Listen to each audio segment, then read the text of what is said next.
Alright guys, so welcome to Joyful Noise. I am so excited to finally have the time to make my video series slash start my podcast. I have been procrastinating for a while. So long, my baby is 1.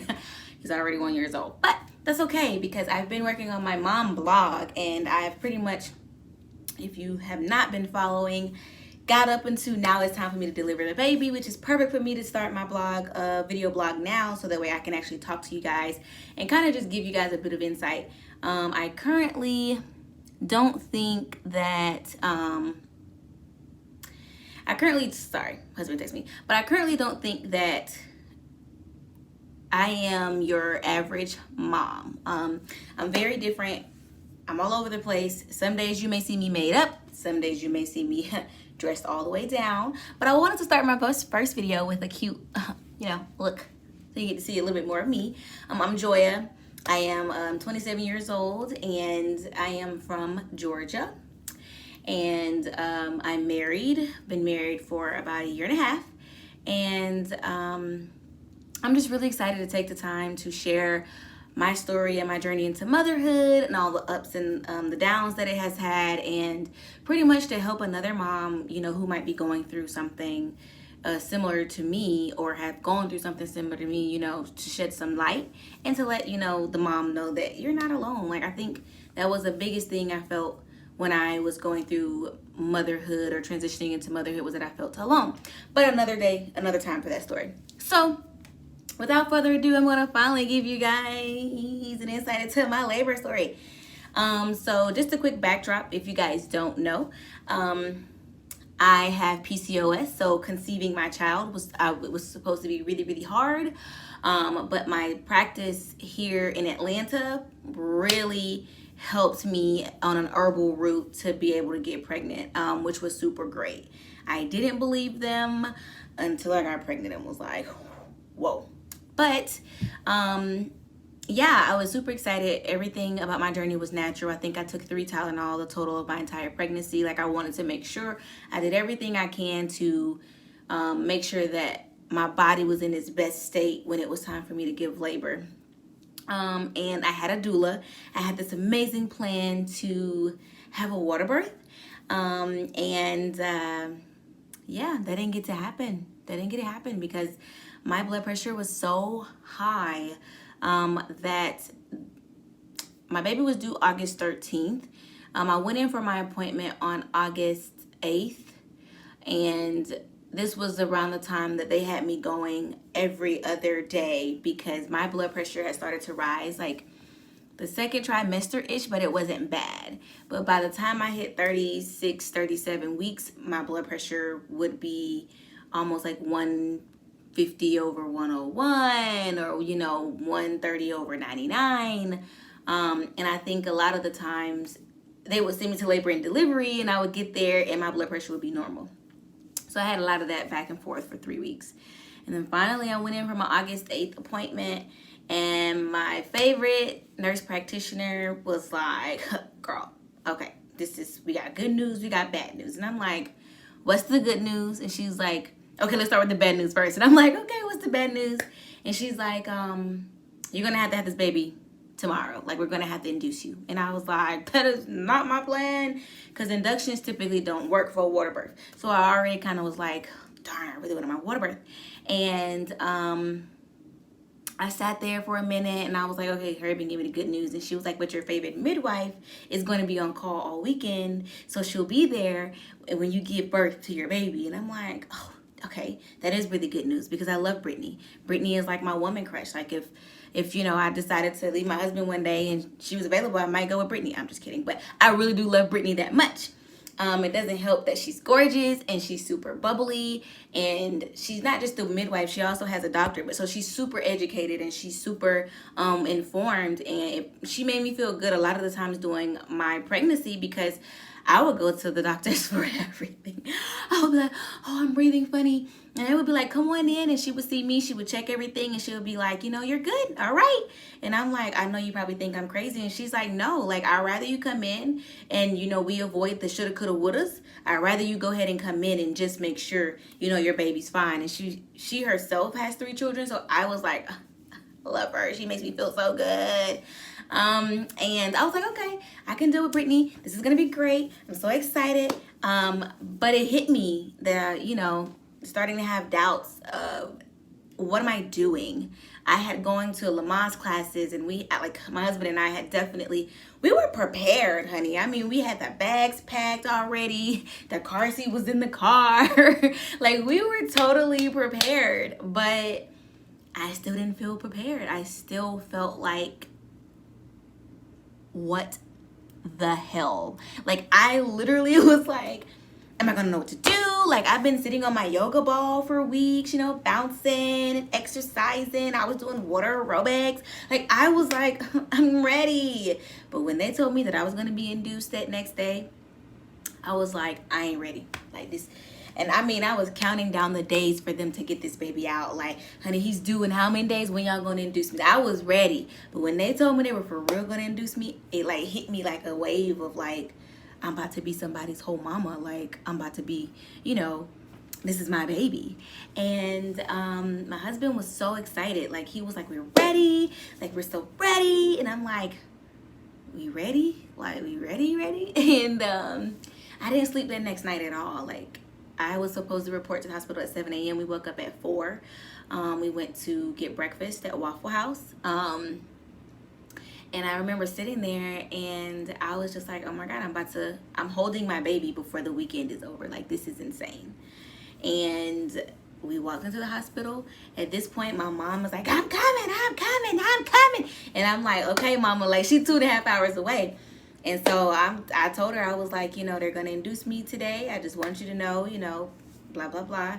And she was in the middle of teaching. And my mama literally called me and was like, I'm going home to pack my bags, and I'm packing your brother's bags, and then we're going to hit the road. And I reported at 7 a.m. My mom was there by 10:30. Like, she was not playing. And so we're there. I had brought coloring books. Let me get it. I brought one of my favorite coloring books, because this really helped keep me busy during my induction process. I loved this coloring book. Didn't get to do much coloring because I was induced with a pill called Cervidil, and it was supposed to soften up my cervix and help me contract to have labor contractions. Because when I was checked in, y'all, I was only 1.5 centimeters. So that boy was not coming. He was originally probably not gonna come until that following weekend. So I was like, okay, I'm ready. But I had made it very clear going into my labor that I did not want Pitocin unless it was absolutely medically necessary. And I think that a lot of people, a lot of moms, a lot of families don't do their research. And I think that was what set me apart, was because I did my research. I had a doula. I had a team of midwives that I had seen the entire time, that I knew one of them was going to deliver my child. I pretty much, let it be known that a C-section was not going to work for me. Like, that was not going to work for me. And I remember my nurse came in after I'd taken my first dose of the pill, and she was just like, so what are our goals? Like, what are we looking to accomplish today? And I looked at her and I was like, girl, honestly, I don't care what goes on today. I just do not want to have a C-section. The goal is to not have a C-section. And she looked at me, she wrote it on the board: vaginal birth, no C-section. I'm like, I don't care. She said, okay, do you want drugs? And I'm like, I don't want drugs. I do not want drugs. Don't offer me drugs. Don't make drugs look like candy. I do not want drugs. I want to be absolutely and positively coherent the entire time. I want to make sure that I know what's going on. I want to make sure that if I need to get up and I need to walk and I need to stretch and I need to do the exercises that I need to do, I need to make sure that I can do that. But I was still holding out hope for my water birth. And I was like, I need to be able to get in that water. I can't get in the water with that epidural. Like, I ain't gonna be able to put my legs, it ain't gonna work. And I legit was just so baffled at how sweet the whole hospital was. Like, I had done my research already, knew they were a 9% C-section rate hospital, meaning they only cut you open if it's medically necessary. They don't cut you open for convenience. They don't cut you open for time. They don't cut you open unless literally you and your baby are in absolutely dire need of a C-section, and I felt so refreshed because everyone was so sweet. They had white noise playing in the background for me. I brought my own diffuser, so I had lavender and mint going throughout the whole time. And that was Friday the 8th. No, the 9th. Friday the 9th. And they came and checked me at like maybe 7 p.m., 8 o'clock, and I was only 2 centimeters, y'all. When I tell y'all I was upset, like I was only 2 centimeters. And I was like, okay. And she was like, we're not going to give Pitocin until Monday. Like if you haven't had the baby by Monday, that's when we're going to give Pitocin slowly in slow doses. I said, okay. And then honestly, I don't know what happened, but I kept feeling these weird pains in my stomach. I'm like, oh, this is so uncomfortable. Like, oh my God, like what is this? I gotta go to the bathroom. Let me try to go to the bathroom. And I would sit on the toilet trying to go to the bathroom. Nothing would happen. So I would get up and I would be like, oh, let me go try and lay down. Maybe I'm going crazy. So I would lay down and that pain would wake me up out of my sleep. So I only slept maybe 5 or 10 minutes max in between these pains in my stomach. So I'm sitting there like, okay, whew, these pains in my stomach, y'all. Like, what is this? Like, why? What in the world? So literally for almost 6 hours, I would get up every 10 minutes to go to the bathroom. I would stretch. I would sit on my ball. I would rock. I would do a lot of motion. And I was thinking maybe it was the burger I ate at, 8 o'clock. Like, because I ate the entire time I was in the hospital. Literally ate the entire time. So I'm like, maybe it's that burger not sitting right. Maybe he doesn't like the burger. And I remember my husband and my mom were snoring, okay? Snoring. My mom was so in tune with my body that she herself started to feel bad at 7:30, 8 o'clock, which was around the time that my pains in my stomach had started to like pick up. And so I was just like, okay, Mom, you don't feel well. My husband's over here every 2 seconds, like, babe, you're good. You're okay. Are you good? But still snoring in between 10 minutes that I'm up on the toilet. And so finally, like 7 a.m. rolls around and I get up, I go take a shower, and I tell, the doctor, like, I have pains in my stomach. This ain't it. And so she goes and she checks the machine and she's looking and she said, oh, those are contractions. We're getting somewhere. She's like, yes. And I'm like, I've been contracting all this time. And like, what you mean? Like contractions? Like, she said, "Ooh, girl, let me go get the doctor because I think we need to check your cervix." And I'm like, okay, because at this point they were about 3 minutes apart, almost lasting a minute and a half, 2 minutes sometimes. So I was like, okay. So I remember her checking my cervix and everything. And she said, "Oh, girl, you 6.5 centimeters. Yes." And I'm like, "Who the baby coming today?" Ooh, that was a sharp pain. Like, it was just like every time I would have excitement. But then it dawned on me because she was like, "Okay, calm down because your blood pressure is still really high. Like, we really have to watch your blood pressure." So I'm like, okay. So I'm strapped to the machine. I hear him moving, his heartbeat and all that stuff. And I was like, okay, just give me a minute to not hear all of these sounds. Like, I just want some quiet. So I stood up to go to the bathroom. And my mama had just said, when I was almost 6-7 centimeters, honey, I was 10 in 2 minutes. And so I was like, okay, Mom, listening to her stories, whatever. And my husband had not texted my doula. So I was like, I don't want to have this baby without my doula. Like, what's like, and I told him to text her once they told me that I was 6.5 centimeters. And I stood up because I had literally just asked them for a pancake and some eggs because I was like, I want to snack on something. And I stood up and I felt like this rush of like water. And my mom looked at me and I looked at my mom. I'm like, did I just pee myself? Like, what is this? And she's like, oh, your water just broke. And I was like, my water broke. Like, she's like, your water just broke. She's like, and literally in the 2 minutes we've had that conversation, the contractions went from a 5 to a 10. Like, I was like, whoa. Like, and my nurse was like, okay, you got to sit down. Like, you got to get back in the bed. We're going to put your legs up. She was like, because right now you can't do a whole lot of moving. She said, because this is when your blood pressure would normally skyrocket. And I was like, okay. So I'm in there and I'm like, trying to do the breathing exercises I had practiced and I had gone to class for. My husband's super supportive, like rubbing my back, and I'm just like these contractions are no joke. But at the same time, I'm like eating them. Like, okay, you said you want natural labor. You said you want natural labor. You can do this. Your periods are worse than destroy. You can do this. Like, all right. And literally, my nurse was sitting there, and all of a sudden, I'm like, and she's like, what are you doing? What are you doing? What are you doing? And I'm like, my body's pushing, so I'm gonna push. And she's like, no, you're not ready yet. She's like, there is no way, because my midwife ran out in the hallway because another woman was laboring in the hallway. So I was like, all right, but I'm telling you. And she's like, Joya, stop pushing.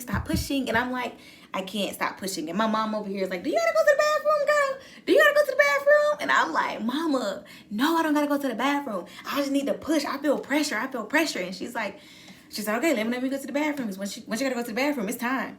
And so literally another maybe 2 or 3 minutes passed. And I was like, Mama, I gotta go to the bathroom. And so my nurse was like, okay, let me go. Let me check. And she's like, because you keep pushing and I don't think you're ready yet. And she said, oh my God, the baby is coming. And I'm like, but I told you that 10 minutes ago, sis. Like, I told you 10 minutes ago that I was pushing because my body was doing it for me. So I was going to join in. We won, so I might as well push with it. And so literally she ran out and she came back in. My midwife came back in. And she said, oh yeah, honey, it's time. She said, okay, so she's like, what we're gonna do is, she was like, we're gonna make sure, she said, we're gonna let you get 2 more contractions out, and it's gonna bring the baby down a little bit more. She said, every single time you're going to feel the pressure. And I was like, okay. And at that point, I remember her hand going in, and I was like, oh no, baby, you got to move your hand. This ain't gonna work. And she was like, Joy, I can't move my hand. I said, but you gotta move your hand because that pressure in your hand is not gonna work. And she was just like, Joya, I gotta do this. And when this contraction comes, you're not gonna really care. You're gonna want me to do this. And that contraction came and I did one big push, right? So I'm like, oh geez, I don't know if I had the energy to do this. I don't know. Like, this is not it. And this is not it. And then my doula's still not there, y'all. And my husband's like, well, shouldn't you have gotten an epidural? And I'm like, no, it's too late now. And I was like, I'm good. And literally that contraction came and I pushed again, and I was like, ooh, okay. And I, at this point, felt like my whole body was going through a metamorphosis. Like, I felt like I was in a cocoon, honey, and I was about to emerge a butterfly. And literally, she was like, I just need one more push. If you just give me one more. And I'm like, honey, I don't have it to give you. I don't have it to give. And she said, okay, think about the Lion King. Think about, the part when Simba, and I'm like, okay, like she's going through this, metaphor, and I'm like, okay, I can do this. And that contraction came, and she said, just one big push, Joya. And I was like, okay, fine. So I pushed, and my baby came. So it took me 3 pushes in a total of maybe 6 minutes, and my baby was here. And I remember feeling so tired and fatigued from just all that energy that literally I felt leave my body every single time. But I felt so accomplished because I was like, I made it through an all natural labor. That's all I wanted. And I remember her pushing and her checking on everything and saying, hey, like, I'm just gonna, bring the placenta out, and I'm just gonna check for clotting, and I'm gonna do this and I'm gonna do that. And she just every single time she touched me, she made me aware of what she was doing. And I remember the nurse coming in, and she was saying to me, I'll bring you some food, but your blood pressure is way too high. She's like, so I have to give you some blood pressure medicine. And I know you said you didn't want magnesium. She said, but I'm going to give you this blood pressure pill. And she was like, I need you to just relax and calm down. My son was born at 9:25. I closed my eyes because I had some water. I closed my eyes, and I literally remember waking up and thinking it was the next day. I woke up at 10:15 thinking it was the next day. And my grandmother, my aunt, and my uncle were already on the way to come see me, which was great because my aunt and my uncle live in Virginia. So I was super excited that they happened to be in Augusta at the time, and they were able to drive 2.5 hours to see me and meet their nephew. And I remember finally holding him, because I didn't hold him at first because I was so tired. I was afraid I was going to drop him. And I remember looking at his face and just literally being like, oh my God, I'm someone's whole mom. Like, whole mom. And we had visitors all day, all day. And I think the only thing I would change about that is maybe having visitors a few days later, because I literally got no rest. I was up maybe 3 days. Like, I was up. And I remember I couldn't leave the labor and delivery side because my blood pressure was too high, and they have to make you go to the bathroom. They want to check to see if you can do all these things before they let you go over. And I remember my nurse telling me, she said, I put some peppermint oil in your basin. She said, so when you sit down on it, you don't have to push to pee. She was like, it's just gonna, it's gonna relax your muscles and it's gonna do it for you. And literally I sat down and was like, oh yes, girl. And I was just like, wow, like that really made a difference for me. Like, I didn't get to have my water birth the way I wanted to. And my birthing story definitely was not how I planned it, but I was very, very, very happy that I did not have a C-section. And there's nothing wrong with people who have to have C-sections by any means. I just know for me, that wasn't what I wanted for me and my body. And I remember sitting in the labor and delivery side. They asked me what I wanted for lunch. I told them, and she was like, well, what can I get you now? And I said, well, can I get a soda and some peanut M&Ms? And literally they brought me my soda and my peanut M&Ms like 10 minutes later. And I was able to go over to the postpartum side, where they monitored my blood pressure every 30 minutes, and someone was coming in every 15 minutes, like pressing down on my stomach, making sure that, all the excess blood and all of the things that needed to leave my body were leaving my body. I think a lot of times, depending on your hospital, you're just a number, but I really felt like I was important to my nurses. It's so much so that I remember I was breastfeeding Harrison and I was crying. I felt like I was doing it wrong. And they were like, no, you're doing so good. You're doing so motivational and so encouraging. And I just sat there like, thank you, God. Like, I had a successful labor. And most times, a lot of mortality happens within 6 months to a year. So I'm like, we're still not out of the woods, but I feel really good about what I accomplished today. And I remember Harrison's godparents brought me okra because I wanted some fried okra so bad. And my really good friend Zanaya brought me some bison pot roast and a root beer float. And I remember just everyone holding Harrison with, I could see the love in their eyes, and I could rest my eyes for a couple seconds, but he was such a quiet baby. I was like, I just need to make sure he's still there. So much so to the point where when I was supposed to feed him, I really just wanted to nap, and it was like 3 a.m. So my nurse was like, do you want me to feed him? I can just give him a little bottle for now. And then, and I was like, sure, give him that bottle. And I had to learn to live with mom guilt, guys. I felt so guilty, but I needed that rest. I needed that sleep because I was operating on fumes. And I had him Saturday. Sunday came, and I was like, can I go home? And they were like, I mean, let us see what we can do, but he needs to have all these tests done, and we need to circumcise him. So they were like, but because you had a vaginal natural labor, we don't see a reason to keep you. Your blood pressure is tapering down.